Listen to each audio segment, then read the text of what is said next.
لوگوں کو اصل میں جو ریئل انفارمیشن ہے وہ پتہ نہیں ہوتی، لوگ ان کو مس گائڈ کرتے ہیں، تو جس کی وجہ سے وہ ایسے کمنٹس اور ایسی رائے دیتے ہیں. کوئی نشہ وغیرہ نہیں دیا جا رہا تھا، کوئی انجیکشن نہیں لگایا جا رہا تھا، میں سب اپنی مرضی سے کہتی تھی. ملاقات ہوئی تو وہ یہی بات کر رہے تھے کہ ہم جج کو جا کے کہو کہ ہمارے ساتھ جانا ہے. میں نے ان کو کہا کہ آپ صلح کر لیں، تو انہوں نے کہا ہم ایسے صلح نہیں کریں گے، آپ جج کو جا کے زبردستی کہو کہ ہم نے جو ہے نا آپ کے ساتھ جانا کر لیں. اور جو یہ لوگ غلط باتیں پھیلا رہے ہیں نا کہ وہ گینگ ہے وغیرہ، وہ ایسا کچھ بھی نہیں ہے. ظہیر کی فیملی بہت اچھی ہے، ظہیر بھی بہت اچھا ہے، انہوں نے مجھے بہت خوش رکھا اور مجھے ایکسیپٹ کیا. جی بسم اللہ الرحمن الرحیم، السلام علیکم، میں ہوں بلال احمد. امید ہے آپ سب خیریت سے ہوں گے. دعا زہرا اور ظہیر احمد کا انٹرویو آپ کے سامنے رکھنے جا رہا ہوں، اور یہ پہلا انٹرویو ہوگا، لیکن اس سے پہلے ایک وضاحت دینا ضروری سمجھتا ہوں، اور وہ وضاحت یہ ہے کہ دعا زہرا یا ظہیر کی جانب سے جو کم عمری میں یہ اقدام اٹھایا گیا، یہ انٹرویو اس کی جسٹیفیکیشن نہیں ہے، ان کی حمایت ہرگز نہیں ہے. ان بچوں نے جو کچھ کیا ان کا دفاع نہیں ہے، بلکہ اس انٹرویو کا بنیادی مقصد آگاہی فراہم کرنا اور سچ کی تلاش ہے اور سچ کو بیان کرنا ہے.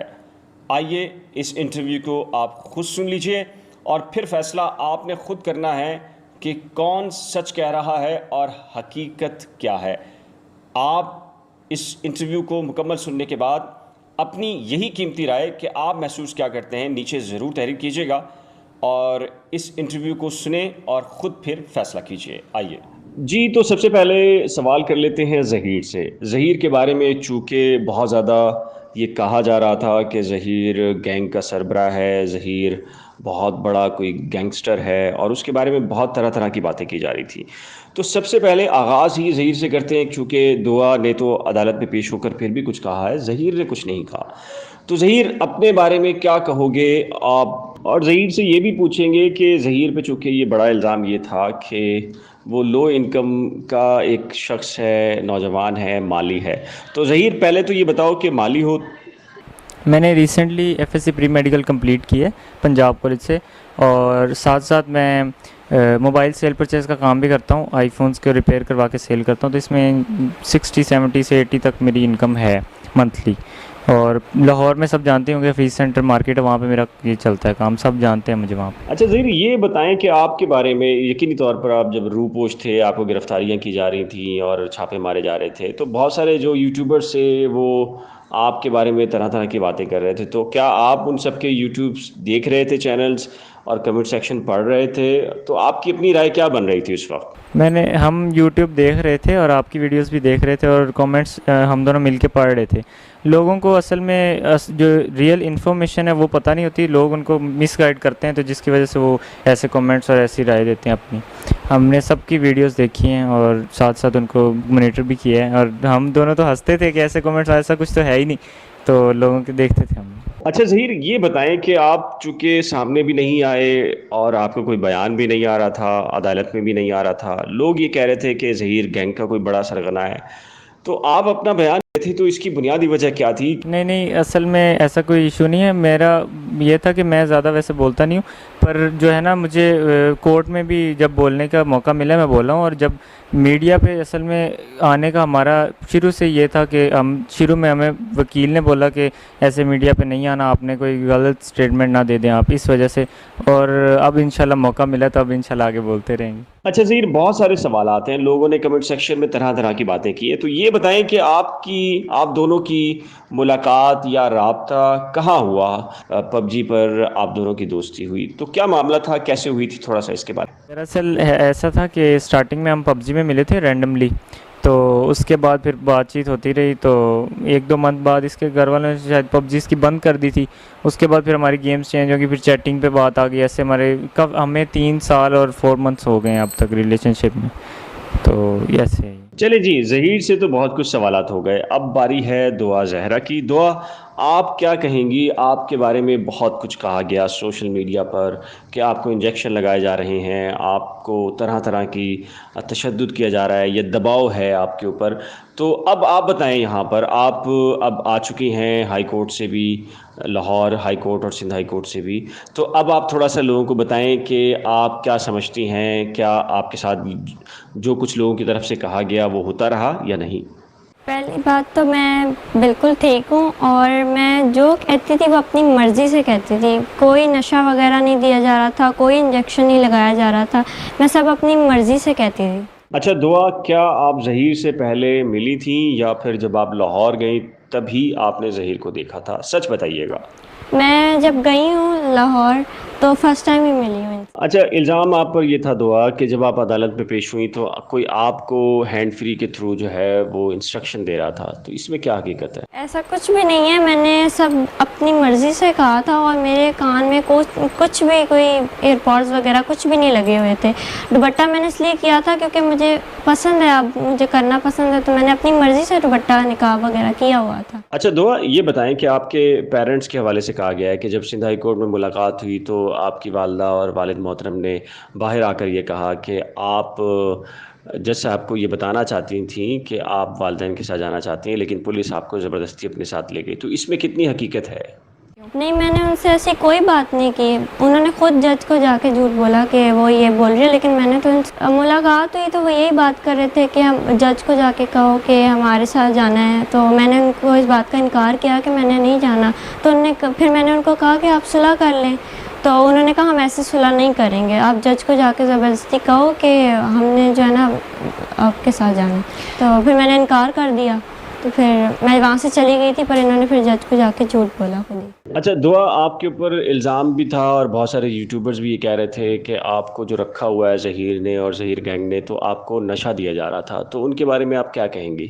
میں ان کو یہ کہنا چاہوں گی کہ پہلی بات تو کوئی مجھے نشہ نہیں دے رہا تھا، اور نہ کوئی انجیکشن لگایا تھا، نہ ہی کوئی مجھے بلیک میل کر رہا تھا. اچھا دعا، آپ کے پیرنٹس یہ کہتے ہیں کہ آپ 14 سال کی ہیں اور انہوں نے شواہد کے طور پر سارے کے سارے ڈاکومنٹس دے دیے ہیں، لیکن جب آپ عدالت میں پیش ہوئیں تو آپ نے کہا کہ آپ 17 سال کی ہیں، تو یہ ماجرا کیا ہے؟ کیا کہیں گے اس پہ آپ؟ پہلے تو یہ کہ انہوں نے جو میری ایج پاسپورٹ اور بے فارم وغیرہ میں انہوں نے لکھوائی ہوئی ہے، وہ ایج کم لکھوائی ہوئی ہے. میری ریئل ایج 17 ہے، اور وہ لوگ جیسے ماں باپ اکثر کرواتے ہیں لڑکیوں کی کہ شادی کا مسئلہ اور جابس کا، تو انہوں نے اسی طرح میری ایج بھی کم لکھوائی ہوئی. اچھا دعا، آپ نے جو کچھ بھی کیا، اب آپ کے والدین نے بھی عدالتی کارروائی کی، اب آپ کے والدین آپ کو یقینی طور پر اس ولاگ کے ذریعے دیکھ رہے ہوں گے، تو آپ اپنے والدین کو اس ولاگ کے ذریعے کیا کہنا چاہیں گے؟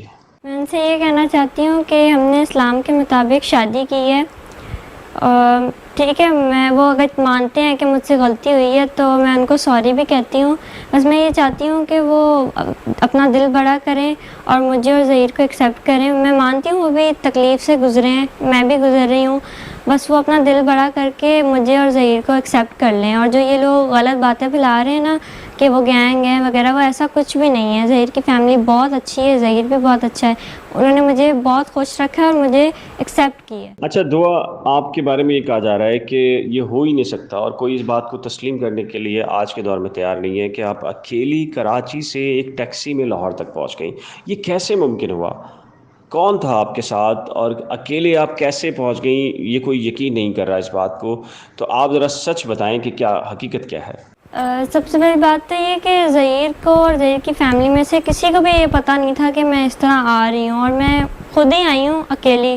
میں نے خود ٹیکسی کروائی، رکشہ سے پہلے اپنے گھر سے لے کے وہاں اس کو کہا کہ مجھے ٹیکسی اسٹینڈ پہ چھوڑ دیں، انہوں نے مجھے وہاں چھوڑا. تو پھر میں نے وہاں سے خود ٹیکسی کروا کے خود لاہور میں. سب سے پہلے تو میں اللہ کا شکر ادا کرتی ہوں، ان کی پہلے دن سے لے کے آخر تک میرے جو ہے خاص کرم تھا میرے ساتھ، انہوں نے میری بہت مدد کی ہے. تو اللہ کی مدد تھی، کیونکہ میں جو نا اس لیے ایک اسلامی کام کرنے جا رہی تھی. شروع دن سے میں نے مائنڈ بنا لیا تھا کہ میں شادی کروں گی اور اس میں شادی میں برکت ہے، تو اللہ نے میری مدد کی، تو اللہ کی وجہ سے سارا. اچھا دعا، ایسا آخر کیا ہوا تھا کہ آپ اتنا بڑا اسٹیپ لینے پر مجبور ہوئی؟ آپ نے کراچی سے لاہور اکیلے سفر کیا، تو اس کے پیچھے اصل وجہ کیا تھی وہ بتائیں ہمیں ذرا. اصل میں نا انہوں نے میں نے جب ان کی بات کی نا کہ مجھے ایسے یہ پسند ہے اور یہ رشتہ لے کے آنا چاہتے ہیں. تو میری جو ماما ہے نا انہوں نے مجھے مارا اور میرا جو ٹیب تھا نا جس پہ میں اس سے بات کرتی تھی وہ انہوں نے بند کر دیا اور وہ مجھے نا بہت زیادہ مجبور کرتی تھی, مارتی بھی تھی چھوٹی چھوٹی بات پہ, اور پھر مجھے مجبور ہو کے یہ سب کرنا پڑا. اچھا دعا, ہم نے سنا ہے کہ آپ کے جو والد محترم تھے وہ آپ کی شادی آپ کی کسی کزن کے ساتھ کرانا چاہتے تھے, تو وہ کزن کون تھا اور وہ مسئلہ کیا تھا, معاملہ کیا تھا, اس کے بارے میں تھوڑا سا بتائیں ذرا. کیونکہ میرے تایا کے پاس ایک پلاٹ تھا DHA میں, تو وہ ان کا میرے بابا کے ساتھ کوئی مسئلہ چل رہا تھا جس وجہ سے وہ چاہتے تھے کہ میری شادی اس کے ساتھ ہو جائے اور وہ پلاٹ ان کے نام آ جائے. مار بھی پڑی اور انہوں نے مجھے دھمکی بھی دی تھی کہ میں تمہیں مار دوں گا اپنے ہاتھوں سے, ایسی بات آئندہ نہ کرنا. جی ناظرین, آپ نے پہلا انٹرویو دیکھا اور سنا بھی دعا زہرا کا اور ظہیر کا, اور جیسے کہ میں نے پہلے کہا تھا کہ اس انٹرویو کا بنیادی مقصد ان بچوں کی جانب سے جو اقدام اٹھایا گیا اس کا دفاع کرنا ہرگز مقصود نہیں تھا, بلکہ اس انٹرویو کا مقصد سچ کو سامنے لے کر آنا تھا. اور اب آپ کیا محسوس کرتے ہیں, کیا سمجھتے ہیں, سچ کیا تھا اور کیا ہے, اس سلسلے میں آپ کی قیمتی رائے کیا ہے؟ اپنی قیمتی رائے کا اظہار نیچے دیے گئے کمنٹ سیکشن میں ضرور تحریر کیجیے گا. ایک نئے ولاگ کے ساتھ جلد ملیں گے, لیکن اس سے پہلے ایک ریکویسٹ ہے کہ اگر آپ نے میرے یوٹیوب چینل کو ابھی تک سبسکرائب نہیں کیا تو براہ کرم سبسکرائب, ویڈیو کو شیئر, لائک اور بیل آئیکن کو لازم پریس کیجیے گا. اللہ حافظ.